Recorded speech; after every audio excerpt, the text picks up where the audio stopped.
Today we are making Woofin good casserole.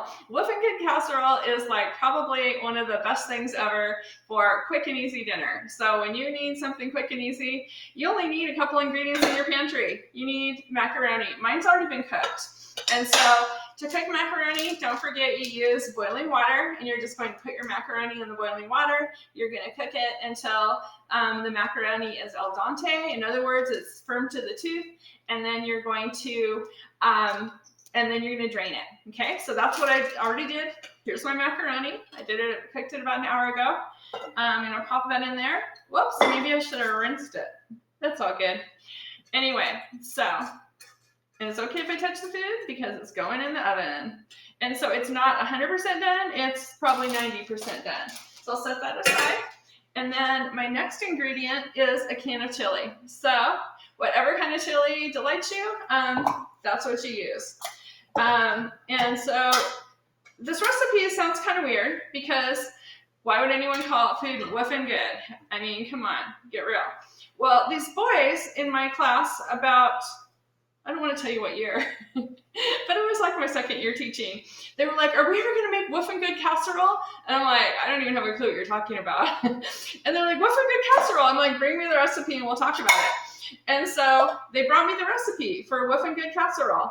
And it has become a family favorite. Sorry, I need a wooden spoon. That rubber scraper is fighting me. So you're just gonna mix that all up. And you're probably gonna be less messy than I am.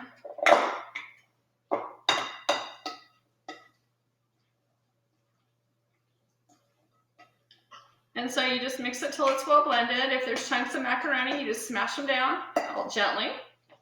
And if you really like lots of chili in there, you could do 2 cans of chili instead of 1. And the third ingredient is cheese. So we usually use cheddar in my house. If you have another kind of cheese you love, or if somebody can't have dairy, you could use another kind of cheese.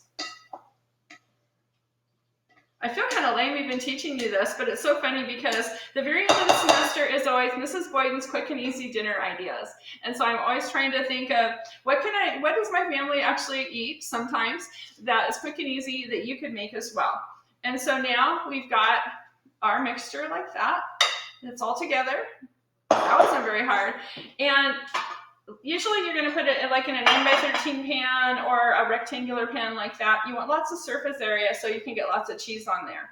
When I told my husband this morning I was making this, his eyes sparkled. And he said, are you going to make it in casserole? Why? Because I'm really old. And so for a wedding present, I got these casseroles and I still have them. And so he has memories of me making these years ago in this casserole. So I'm going to put some in a casserole.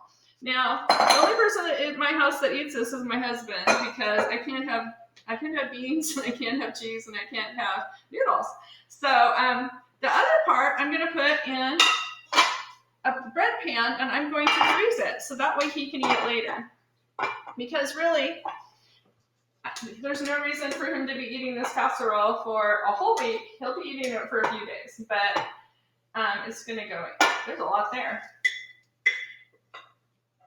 You know, it's so much messier when you cook for other people than when you cook by yourself, but it's all good. So the last step in Woofin good casserole is to put some cheese on it. So again, this is not a fancy casserole. It's not one of the, you know, like in class where I'm always on your case too, you must use a certain amount, you must measure, you must level. Not with cheese. Put the amount that delights you. If you love cheese, put a whole bunch. It's going to kind of sink in there and be amazing. And I'm going to put some cheese on the one that's going in the freezer. Put a little bit less. We can always add more later. And so the one that's going in the freezer looks like this.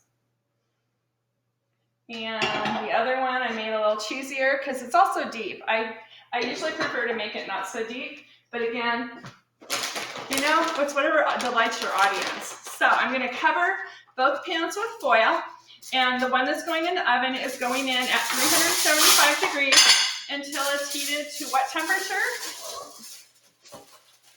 I bet you guys know. What temperature would we need a mixture food to go to?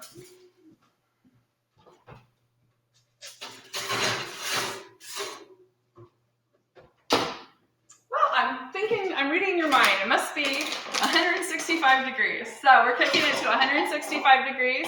It can go a little hotter if we want. And then when it gets to when 165 degrees, the cheese is all melty and bubbly, it's time to take out meat. It's the easiest casserole ever. You could even pre-cook some noodles a day in advance and then throw it together. Impress your friends by making them some Woofin good casserole. They could have some funny memories about old-fashioned food, and it would be delicious. Woofin good casserole. It's all done, and it's reached 165 degrees Fahrenheit. The cheese is melted, and it's going to be delicious. Enjoy.